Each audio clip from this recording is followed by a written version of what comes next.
Mainit na balita, Katibinag may bagong expose tungkol kay Kuting ng Norte sa pagsinghot ng pulburon. At bago tayo magpatuloy, kung bago ka lang sa ating channel, huwag kakalimutang mag-subscribe at i-click ang notification bell para maging updated at una sa mga bagong upload ng aming channel. Mainit nga na usap-usapan sa mundo ng social media ang mga bagong expose ni Katibinag tungkol kay Kuting ng Norte. Matatandaan nga na isinuwala ni Katibinag sa isang interview na kung saan sinabi niya rito na si Kuting ng Norte at mga kaibigan nito ay sumisinghot ng pulburon. Siya mismo ay nasaksihan niya ito umano na personal ng 5 beses at siya ay inalukan pa mismo ni Lisa Smags ng pulburon. Ngayon nga ay may mga bagong expose si Katibinag, di lang silang Voltes 5 ang sumisinghot ng pulburon, kundi marami rin pala silang mga kasama. At maliban nga sa pagsinghot ng pulburon ni Kuting ng Norte, ay isa na rin itong kurap dahil nga sa mga proyekto na milyon-milyon ang pondo na di natatapos. Dito nga natin makikita na ang mga ipinangako ni Kuting ng Norte na mga proyekto ay di natatapos, kaya naman pag hinanapan mo ng resibo wala silang maipakita. Banat naman ng mga netizen, may mga ebidensya na sa pagsinghot ng pulburon ni Kuting ng Norte. Bakit wala pang ginagawa ang ating gobyerno tungkol dito? Dagdag pa ng isang netizen, nagbibingi-bingihan at nagbubulag-bulagan na lang ba ang ating gobyerno sa mga ginagawang kalukuhan ni Kuting ng Norte? Kung ikaw ang tatanungin, nagbubulag-bulagan ba at nagbibingi-bingihan nga lang ba ang ating gobyerno tungkol sa mga isyu tungkol kay Kuting ng Norte? I-comment mo lang ang iyong opinion sa comment section at ating pag-uusapan. Sabay-sabay nating panoorin ang mga kaganapan. Bago tayo magpatuloy, huwag kakalimutan mag-like, subscribe at i-click ang notification bell para sa mga nagbabagang balita. Ayan, Miss Kathy Binag, Sister Warrior, Hello. Sister Dragon, ayan, ang alindog, Hello. lalayo na naman ako. Anyway, how are you, my dear sister? How are you?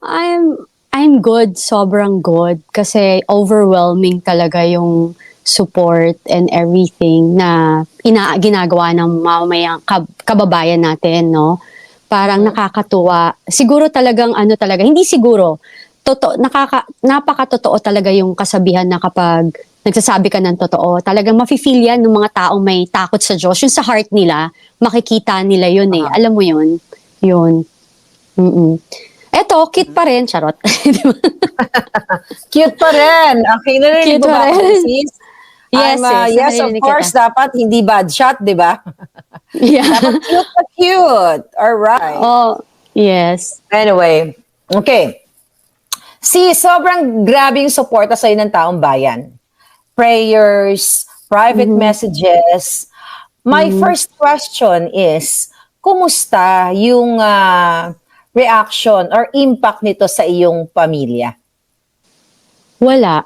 Actually, yung family ko is very proud of me. I guess, kasi alam mo yung relationship namin na nasa mga anak ko, sobrang intact kasi yung love. Yung parang kahit nahiwalay ako, pinalaki ko yung mga anak ko na may pagmamahal. Yung parang we trust each other eh. Parang ride or die kasi yung family ko. Alam mo yon. So, Yeah. ganin yung personality namin. And ako nga sinasabi ko palagi sa mga pamilya ko, parang hindi na baling tayo maape, wag lang tayong mang-ape. Kasi at least, alam mo yon, kung ano man mangyari sa atin, pag namatay tayo, sa langit tayo mapupunta. Alam mo yon. Then all those people who hurt us, sila yung bahala na si Lord sa kanila, 'di ba? So, kaya Yeah. sabi ko nga, hindi ako takot mamatay kasi alam ko kung saan ako pupunta. Yung takot mamatay, yun yung alam nila kung saan sila pupunta kasi. Correct. Para feeling ko Ayun. magkakambal tayo pagdating sa ganyang linyahan eh, no? Oo, Parang oo. only one life to live in this world. You only live once. You know, ang daming papuri talaga na nakarating sa akin and for sure sa iyo. Saan ba yung, tinatanong dito sa akin ng mga karamihan, ng mga palangga natin. Saan ka humuhugot ng tapang? Matapang ka na ba talaga nung bata ka? Kasi ako, bago ka sumagot, ako talagang nakikipagbalyahan ako kapag binuli ako. Ikaw, as a child, growing up, for sure may mga experiences kang mga nagbully sa'yo. Yeah. Matapang ka na ba talaga nung bata ka? Alam mo, to be honest, ako sa sarili ko, hindi ako matapang pag ako lang. Pag ako yung inaapi, ako yung binubuli, I keep quiet. Parang iniisip ko lang si God na bahala. Pero I have a reputation talaga that even yung mga closest friends ko, even nung sa school ko and everything, kapag yung mahal ko na yung nasasaktan or may mga tao ako nakikitang naapi talaga, iba talaga rin ako. Iba ako, You're sis. very maharlika, ha? Ganon. Anyway, go. Oo, ganun. Ganun talaga. Parang wala akong pipiliin. Parang it's all about like kung ano yung nararapat at saka dapat. Parang isasalang ko talaga yung sarili ko. Bahala na si Batman na kasi, di ba sabi nga, bahala na si Batman. Pero at least alam ko yung gagawin ko tama. Yun ako palagi ever since. Alam yan, kahit naging member kasi ako ng Junior Chamber International, naging past president ako ng isang chapter sa Davao, which is Kadayawan. So parang, they know me there. I stood for what is right. Alam mo yung ganon? Parang, hindi mo ako mabibili, hindi mo ako mauutusan. Sabi nga ng mga kaibigan ko, oh my God, Cathy, talagang ikaw hindi ka makikinig no? Parang, kasi sabi ko, alam mo, I always listen to my heart. Kasi yung puso natin, hindi yan basta-basta napapasukan ng demonyo. Yung brain, pwede pa. Ayun. Yes. Sa buhay mo, Yeah. ano yung hindi mo makakalimutan? Bago ako mag-proceed sa polboronic discussion natin, I want to know you more, and of course, ang ating mga palangga. Sa buhay mo, Miss Cathy, ano yung pinaka hindi mo makakalimutan na pang-aapi sa'yo ng mga tao? Lalo namang ng mga politiko na nakakasalamuha mo sa ikaw ay nasa Congress or in your life. Well, ito yung katotohanan. Yung sa politics, it's like a movie. It's like a movie. Like everybody is an actor and actresses. Parang, at saka ang nakakalungkot doon is kung ano sila parang right now ang governance, like yung mga karamihan sa ating politician, yung parang kung saan sila may pakinabang doon sila. Alam mo yung ganon? Nakakalungkot kasi parang hindi katulad ng old politics na talagang they have dignity, they have integrity, alam mo yon, may moral. Hindi, so parang for sure a lot of politicians will disagree to me. So if you will disagree sa akin, prove yourself. Go there and speak. 'Di ba? Parang kasi yun ang nangyayari, parang isa siyang pelikula na it's an act. It's always like that. Parang yun yung nakikita ko. Kaya nga hindi ako pwede maging politician. Kasi parang ikaw, di ba? Parang lahat anyway, pag ako my nandyan, lahat yan gugurgurin ng bongga mo. Anyway, okay, napag-usapan natin na once ay naging chief of staff ka ng iyong ex-partner ni Tony Boy Fernando. So, ilang years yon sis? Kasi, we're talking about the future of our country, Yes, That's why you're coming out, pumayag ka nagpa-interview dahil kung natatandaan ng mga palangga ako, sinabi mo sa interview, you are concerned for the future of your children and for your grand and great-grandchildren. So, during that time, nung nasa Congress ka, how many years ka nagstay? And ano yung nakita mong talamak o rampant corruption o pagnanakaw sa kaban ng bayan? Okay. So, di ba? Namatay yung chief of staff ni Tony Boy. So, he requested me to be the one to be Tony Boy's chief of staff, right? So, sabi, ayoko pa nga. Kasi nga ayoko talaga. Alam mo, di ba parang hindi ko talaga ayoko makita whatever kasi naririnig ko na at nakikita ko in a way. So I don't want to go, yung makapasok ng through and through. I've seen it. Like they get commissions, they offer commission, contractors and everything, and it's sad. Kasi talagang yung iba dyan, talagang kumukuha ng malaki. Yung parang paano na magiging quality yung project. And that's one of the reason ba't ako na-attack. Kasi may mga nahuli ko na like one time when I took over, nakita ko na may projects, tapos nabid na, okay? So I'm okay with it. Kaso na-alarm ako nung when they are following up because they give na raw. Nagbigay na raw sila ng advance. Sabi ko, anong advance? nakita, alam mo yung anong advance? Okay. Hang on. Okay. Mm-mm. Sabi mo, may nakita ka, nahuli ka. When you say Oo. nahuli, that's under the office of your ex-partner, Tony Boy Florendo. Right? Yes. So, Oo. sino yung nahuli mo and magkanong amount yung pinag-uusapan natin dito? Okay. If we're talking about, kunwari, kung ang budget ni Tony Boy, sabihin na natin mga 2 billion pesos or a billion pesos. So, yung may mga tao siya, hindi ko muna papangalanan ngayon. Okay? So, may Okay. mga tao siya na when I sit, sila yung kumukuha ng commission. Alam mo yon, sila yung kumuha ng commission. So, nakita ko doon, kasi nagpa-follow up yung project. Kasi, sabi nila na, paano na yan? Kasi napalitan nga ako as a chief of staff. Now, I Later. understand bakit ako ang inupo doon. Siguro kasi yung dating chief of staff niya, parang hindi na niya makaya. Alam mo, hindi niya matiis yung ginagawa na trabaho kay Tony Boy. Kasi again and again, I'm telling you, si Tony Boy hindi siya kumukuha ng commission or ng percentage. Okay? So, yun yung nangyari sa akin. So parang sabi ko, sino yun? So hindi ko mahanap, 'di ba? Hindi ko mahanap kung sino kasi syempre takot yung mga taong magsabi, right? So what I did, pinaribid ko. Okay. Kasi ako wala kaming natatanggap. I just want to clarify everybody, walang natatanggap si Tony Boy that time. Inayos ko. Sabi ko, iparibid natin 'yan. So, may nagalit sa akin. O, 'di ba? Yung nagalit na yon, doon ko nahuli na sila yon. Siya yon. Sila yung nagnanakaw. Oo, Ito bang mga sila yung- nagalit na yon? Bigyan na natin ng clue yung ating mga manonood. Ito bang mga nagalit na to, kamag-anak niya? Hindi niya directly blood related. It's like, Okay. actually political advisor nila before, matanda na siya. Okay. AS ang kanyang initial. So doon ko nahuli na AS. Shout out kay AS. AS. For sure nakikinig ka ngayon. Oo. Okay. Grabe. Oo. Sila talaga yung nag-attack sa akin until the end. So- Yung isa, ganun yon. So just to make it, to be fair, syempre meron kayong pinagsamahan ni Tony Boy for 10 years. Sa nakikita ko sa'yo, you're not here para i-destroy yung ex-partner mo By just saying your truth na hindi nangungumisyon si Tony Boy, bakit mo nasasabing hindi siya nangungumisyon o hindi siya corrupt?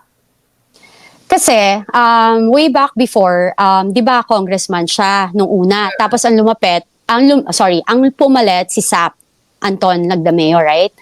So, Okay. yung mga time na yun, kasi may mga incident na nalaman siya na ginagawa nung ni Sap Anton Lagdameo. So, which is, yun na nga, yung Katiwalian. katiwalian. Nagagalit siya. So, nagtampuhan yan silang magtsuhin. And, yung dating chief of staff din ni Tony Boy, na mga iba, alam yan. And, At yun i-emphasize ngayon, natin i-emphasize natin sa ating panonood.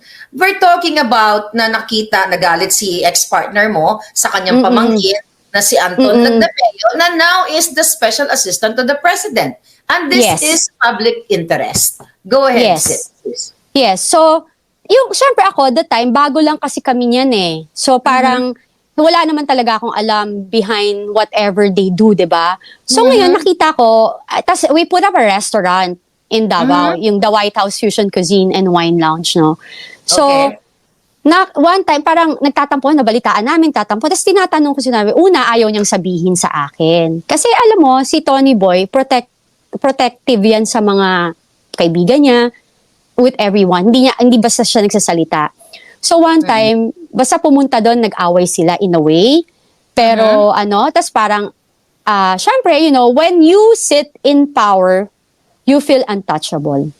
If Yeah. you see how much money, ikaw nga makikita mo, 500 billion nga, di ba, sa flood control natin. How much money na kayang 1 itapon trillion dyan. to be exact for 2 years. 'Di ba? Exactly. So imagine mo, yung kung ilang percentage yung makukuha ng isang congressman, 'di ba? Talagang masisilaw ka, especially if you were like deprived in a way Kawawa sa mo. Oh, 'di ba? So nung mga time na 'yon, nalaman ko, kinuwento niya sa akin, ganito, ganyan na parang putya, hindi pwedeng ganyan Alam mo, mamura kasi si Tony Boy. Ayoko lang gamitin dito. Okay, So, parang minumura niya na sinisira niya yung pangalan namin, ganyan-ganyan. So, sabi ko, talaga ba? To the point na ako'y walang kaalam-alam at karelasyon lang niya ako. Pag tinatanong pala yung isa, bakit sila nag-away na magtsuhin, ako na may kasalanan. Sinisiraan ko daw siya. Ano namang mali ko sa gulo nila, di ba? So ako na yung sinisiraan niya sa mga tao, ako na yung masama, binibrainwash ko yung tsuhin niya or whatever. Diyos ko, ilang taon naman si Tony Boy? Naging kami? 65? Tama ba? Mga ganyan. So, parang, alam mo yung, paano mo maibe-brainwash yun na super brat nga yun, brati nga yun, hindi mo mapipigilan kung anong gagawin. So, I was so surprised. Kaya nagtataka ako, bakit yung mga tao parang naiinis sa akin na wala naman akong ginagawa? So, yun, minanipulate na. Parang siniraan na ako ng siniraan, may halong selos na rin. Kasi si Tony Boy is, maalaga siya sa mga pamangkin niya. Alam mo yon. So, dun yun. Ako na yung inattack, ako yung naging collateral damage. Biglang ako na yung masama kasi gusto niyang pagtakpan yung mali niya. Yeah. So, alam mo ba na yung binanggit mo kanina na initial na AS, ito ba ay sounds like a sin? Oo. Alam mo ba na Asin. asin, Salt. pwede ding asa. Pwede ding asa. So, di ba? Pwede ding asa, Oo. sin, ganyan. Ito pala siya ay active na sa GSIS, itong taong ito. Do you know? Oo, alam ko. Matagal na. Yeah. Okay. So, imagine mo yung mga nakaupo, ikaw merong as an eyewitness, beforehand nakita mo na ito, yung corruption na ginagawa nila. And this person na binanggit mo na ayaw mo pa munang pangalanan, and hopefully, mahupalan natin siya ng bongga-bongga. But I'll do my research later on. I will do more research about this person, but sounds like a sin. Alright? So, balik tayo doon na nagtayo kayo ng restaurant ng iyong partner. And you know what? I admire you. You know, kasi yung mga sinasabi kasi nila, bitter lang yan. Kasi ang tao kasi pag bitter ka or punong-puno ka ng galit, kahit na mabuti yung naging relasyon nyo ng partner mo, gagawa ka ng kwento para sirain siya. Napakadali sa yung sabihin na, si TBF, ganito yan, kawatan, dadadada. But you're just telling the truth sa mga tao na eto yung na-witness mo. Eto Exactly. siya. Yun yung pagkakilala Exactly. mo. That's why you are more credible. Yeah. Opo, kasi yun yung totoo. Ano pang idadagdag ko? Kasi sabi ko nga, hindi naman 100% perfect yung relationship namin. Pero wala akong pwedeng sabihin na, alam mo yung sobra-sobra. Kasi we're talking about, diretso lang tayo kung ano yung facts. Kung ano yung topic natin. Doon lang tayo nagpo-focus. The reason why, sinasabi ko kung ano yung experience ko na talagang gumagamit or whatever, because that's me. I saw it. It's my experience. 'Di ba? Parang nakita ko. So hindi, 'di ba? Parang bakit tayo lalayo sa iba pang topic? Yun lang naman yung topic natin. Yun. Gusto ko lang muna bago tayo magtuloy-tuloy. Gusto ko lang i-shout out yung nakikinig ngayon sa atin nandiyan. Ang ating Diyos, ang kaibigan. Kaibigan ng lahat.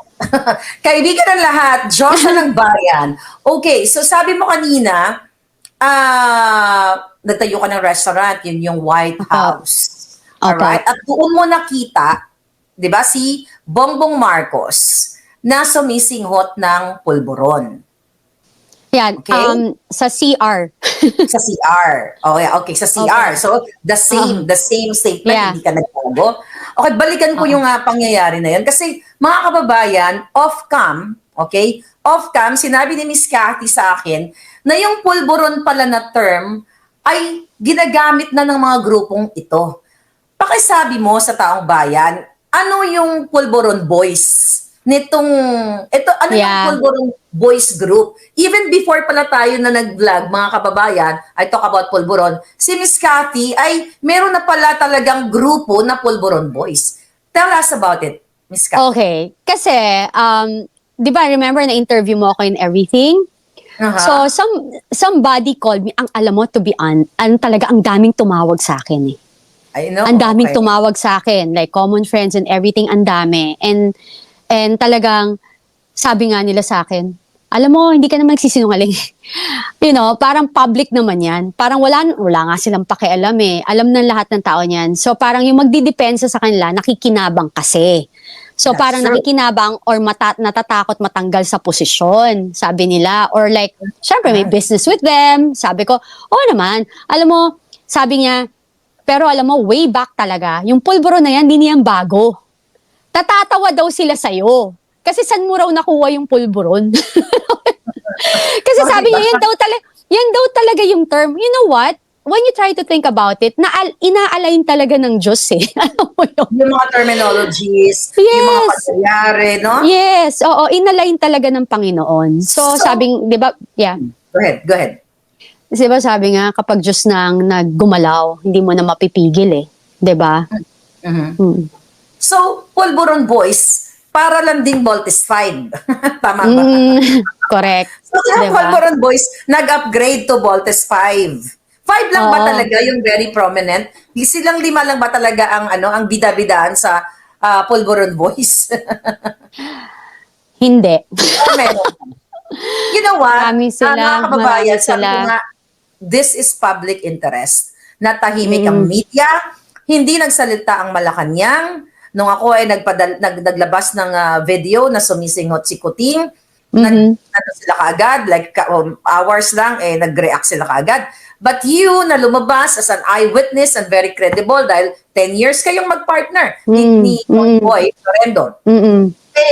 Tahimik sila. Maaring, nagpaplano pa sila ng evil forces nila o whatsoever. Pero, Kathy, ano nito sa'yo? Ano yung understanding mo why they are silent and the media? Well, I think kasi, ang media, ang na-feel ko, they think I'm doing this for the Dutertes. Or like, I'm siding with the Dutertes. Which is Okay. sad. Imagine, I'm not really close with the Dutertes, okay? Wala nga may alam na nung i-intervene mo ako, di ba sinabi ko sa'yo yan? Parang wala, only yung anak kong panganay. Alam mo yon. So, so yun yung nangyari. So ako sana nakakalungkot kasi hindi sila nagsasalita kasi they know the truth. Alam nila na totoo yung sinasabi ko. Alam mo yon na how can you parang aalisin yung katotohanan na 10 taon ko silang siyang kasama, yung aking partner, which is very, very close to them. Paano nila, at halos 24 hours ko yung kasama. Paglalabas ako, 15 minutes lang susunod na sa akin yan. Maraming witness yan. Alam ng mga taong, yes. And I never give him any opportunity na pagdudahan ako or pagselosan ako. Kasi nga, yun yung gusto mo. Pag mahal mo yung tao, hindi mo bibigyan ng insecurities, right? Kasi ang dami nang bumabanat sa akin. Tanga ko ba? Nagagawa pa ako ng kagagahan. So anyway, ako ang tingin ko ganon. And sana yung mainstream media, sana,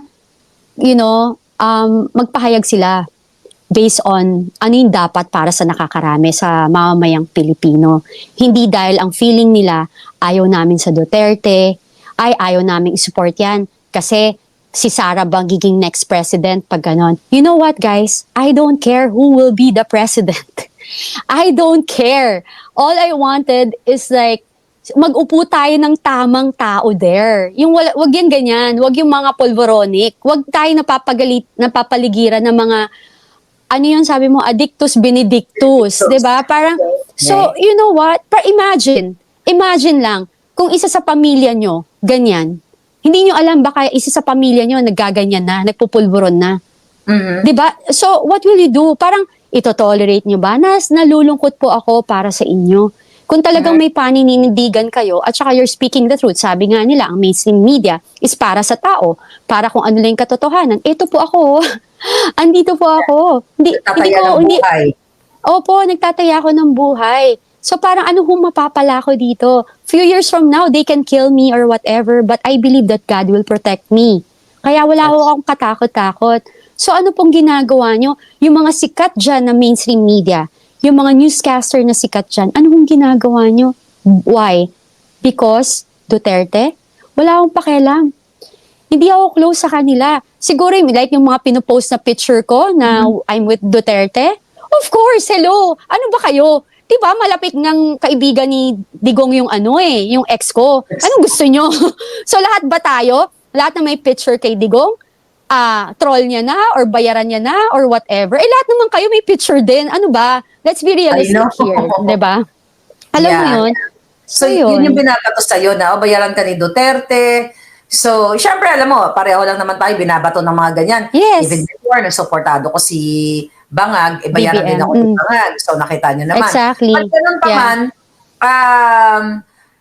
naapektuhan ka ba dito sa mga bato sa'yo? Never.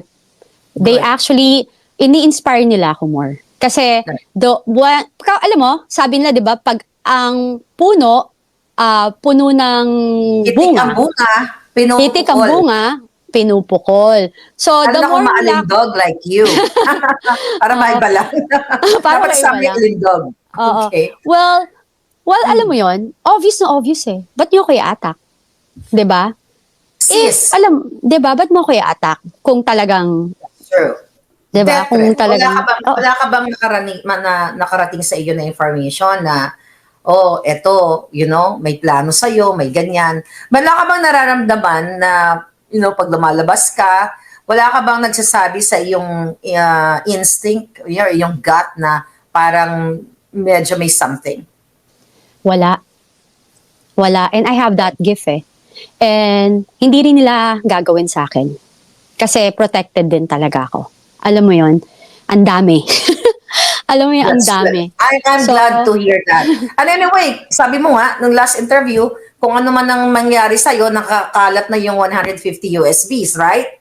Yes, and yung mga naiintriga ko ano yung laman ng USB, yung part of it, yung experience ko at saka yung mga taong involved, hindi lang yung first family, yung mga taong pwedeng manakit sa akin and kung bakit, yung mga nakakasama nila sa gawaing ganyan, yung mga katiwalian na ginagawa nila na na-base sa aking nakuha, yun, kaya hindi ko po siya nilalabas now. Pero once something will happen to me, trust me. Kaya yung mga trolls and mga basher dyan, kayo po mag-ingat kasi baka biglang sumabog lahat sa pagmumukha nyo. Alam niyo yun? Wow. Sumabog Oo. sa lahat ng that's big, that's big time, information pag nagkataon. Anyway, sa interview mo sa Pilipinas Nating Mahal, binanggit mo, natanong ka ni Doc Lorraine Badoy, at doon, nasagot mo na buong pamilya ng first family ay, alam mo, may personal knowledge ka na sila ay nagpupulbon. Tama? Opo. Paano mo Opo. nasabi, Miss Cathy? Paano mo nasabi? Kasi noong nakaraan, sabi mo, inabutan ka ni Liza, inalok ka niya ng pulburon, sinabi niya sa'yo, do you want? Opo. Then, doon sa pangalawang interview mo kay Lorraine at kay attorney, sabi mo, buong pamilya. Paano ka nakakasiguro na buong pamilya? Kasi kaibigan po ng anak ko yung anak nila. Oh my God. So, May that's connection. my connection po. At saka again and again, public po. Naging kaibigan ng anak ko. And it's sad to say, like, one of my kids, when I left for US, para umiwas po sa pangbubuli nila and everything, and para hindi madama yung pamilya ko, umalis po ako. Pag alis ko, sinabihan ko pa yung anak ko, anak, wag kang mag-iingat ka ha, kasi for sure they will hurt you, they will do something to you para masaktan ako. Wag kang makakagat sa bait. There's a lot of things happen to me. 'Di ba? Parang kaya ako ngayon lumalabas. Hindi ako naghihigante. Natatanong mo lang ako, so these are the truth. Alam mo yon. So, nung nalaman ko, kasi I'm wondering, I was like, when I was in the States, I was asking my daughter to do certain things. Hindi niya nagagawa. Tapos nabarkada siya. Alam mo yon. Then, like me, I'm exposed to those kind of people. You can easily see through. You can feel if there's something wrong. Alam mo 'di ba? So, what I did, pinasundan ko yung anak ko. Naghumingi ako ng tulong sa mga kaibigan ko, mga kaibigan natin dyan, na please, pakiguide yung anak ko. Tas nalaman ko talaga, nakita ko, sinabihan ko pa nga siya, pag hindi ka tumigil, ipaparade ko kayo. As in, nasa States ako nito. Alam mo, sinabi ko, ipaparade ko yan lahat. Sabi kong ganon, tumigil ka kung ayaw mo madama yung mga kaibigan mo. So, alam mo yun, kaya yung mga tao nagtataka sila. Bakit? Grabe. Yeah. Yeah, grabe yung pangyayari, no? So ito pala, ikaw hindi ka na-influensyahan, hindi ka pumayag nung inalo ka ni Lisa Marcos. Ano yung anak mo biktima? Tama ba ang pagkakaintindi ko? Opo. Tapos good thing po, parang less than a year lang yan siya. Kasi talagang, ano mo, kapag nanay ka kasi, parang gagawin mo lahat. Parang, sabi ko nga, parang ano tayo, di ba? Mga lion. Alam mo yun, kapag naano yung anak natin, sinabi ko talaga, pag may nangyari sa mga anak ko, talagang warla to, sabog lahat. Alam mo yung ganyan, galit na galit ako. Kasi, chinek ko lahat kung sino yung nag-o-offer. Alam mo yung ganon. So, gusto kong linawin sa ating mga mamamayan. Right now, like 14,000 live viewers ang nanonood sa atin. Kailangan Opo. ma-aware yung tao. So, ibig mong sabihin na yung anak mo ay nasadlak sa ganong pulboronic activity at kasama sa mga pulboronic session na yon ang Opo. mga anak ni Bongbong Marcos at ni Liza Marcos. Sino, kung pwede mong pangalanan, or kung pwede lang, sino o tatlo bang anak, dalawang anak o isang anak lang? Dalawa. Pero hindi ko papangalanan muna. Wow. Pero pag nag-comment siya, sabihin ko. Pag alam niyo nag-comments yun. ka. Eh, Pero alam na nila yun. Alam mo, Maharlika, public yan. Public yan. Sobrang public yan. Maniwala ka sa akin. Kaya I'm calling all those people na, alam mo yun, na biktima ng kayabangan ng mga whoever, yung lahat ng binabanggit ko. Lumabas kayo. Lumabas kayo lahat. Kasi marami naman Grabe. nabubuli because of their fame, power, and money. Yeah. Yun. You know, sabi ko nga, I don't know kung na-mention ko nung nag-interview tayo, nung May 9 kasi, mayroon siyang isang anak, isa sa anak niya, na talagang naka-face-to-face ko siya. At alam mo, binidyoan ko siya, sabi ko, mag-greet ka sa aking mga palangga, sa mga followers. During that time, na hi siya. Hindi lang ako sure kung ano yung tinira niya.